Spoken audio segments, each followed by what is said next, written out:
ایک عورت کے ہاں ایک لڑکا پیدا ہوا۔ وہ اور اس کا خاوند بہت خوش تھے۔ انہوں نے اپنے بچے کو پہلی بار دیکھا۔ وہ بہت خوبصورت تھا، لیکن اس کے کان نہیں تھے۔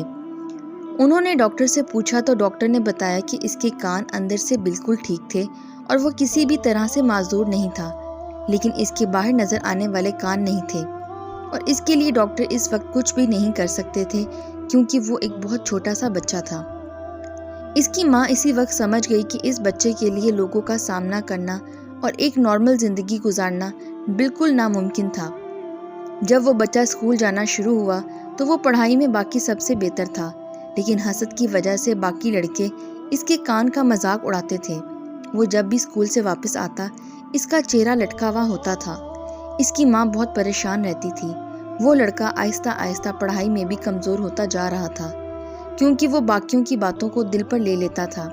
پھر وہ کالج کا طالب علم ہو گیا اور پھر یونیورسٹی جانے لگا، لیکن وہ جدھر بھی جاتا لوگ اس کا مذاق اڑاتے تھے۔ ایک دن اس کا باپ جا کر ڈاکٹر سے ملا اور بتایا کہ ان کا بیٹا احساس کمتری کا شکار ہو گیا ہے۔ کچھ ایسا نہیں ہے کہ اس کے کان ٹھیک کیے جا سکتے ہوں۔ ڈاکٹر نے بولا ہو تو سکتا ہے، لیکن اس کے لیے کوئی ڈونر چاہیے ہوگا۔ لڑکے کا باپ 2 سال ادھر ادھر مارکیٹنگ کرتا رہا اور لوگوں سے پوچھتا رہا۔ آخر ایک دن وہ اپنے بیٹے کے پاس گیا اور اس کو بولا کہ چلو ہسپتال چلیں، آپ کے لیے ڈونر مل گیا ہے۔ اس کا بیٹا بہت خوش ہوا کہ پوچھا کہ کون اتنا عظیم انسان ہے۔ باپ نے بولا کہ اس نے مجھے بتانے سے منع کیا ہے، بس سمجھو کہ یہ ایک راز ہے۔ آہستہ آہستہ اس کی پڑھائی پہلے کی طرح بہتر ہو گئی اور وہ ٹاپ کرنے لگ گیا۔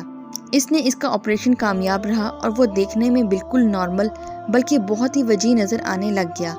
بہت اچھے زندگی کا آغاز کر لیا۔ پھر اس کی شادی ہو گئی اور اس کے بچے بھی ہو گئے۔ کبھی کبھی وہ اپنے ماں باپ سے پوچھتا کہ وہ کون ہے جو اس کا محسن ہے، جس نے اس کو نارمل زندگی گزارنے کے قابل بنایا ہے۔ وہ ٹال دیتے کہ جب وقت آئے گا تو بتا دیں گے، ابھی اس کو راز ہی رہنے دو۔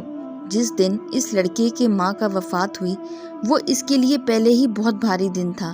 اس کے باپ نے تابوت کے پاس اسے بلایا اور اس کی ماں کے بال ایک طرف کر کے اس کو دکھایا تو اس کی ماں کے کان نہیں تھے۔ اس نے اپنے بیٹے کو بتا دیا تھا کہ اس کی سب سے بڑی محسن کون سی عظیم ہستی تھی۔ وہ لڑکا بہت رویا اور اس نے اپنے باپ سے پوچھا کہ کبھی کسی نے ماں کو تو عجیب نظروں سے نہیں دیکھا تھا کہ ان کے کان نہیں تھے۔ باپ نے بولا کہ جن کا دل اتنا صاف اور خوبصورت ہو، ان کی شکل اور ظاہری حلیے سے کوئی فرق نہیں پڑتا ہے۔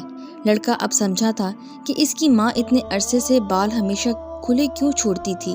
اللہ تعالیٰ سب کے والدین کو سلامت رکھے۔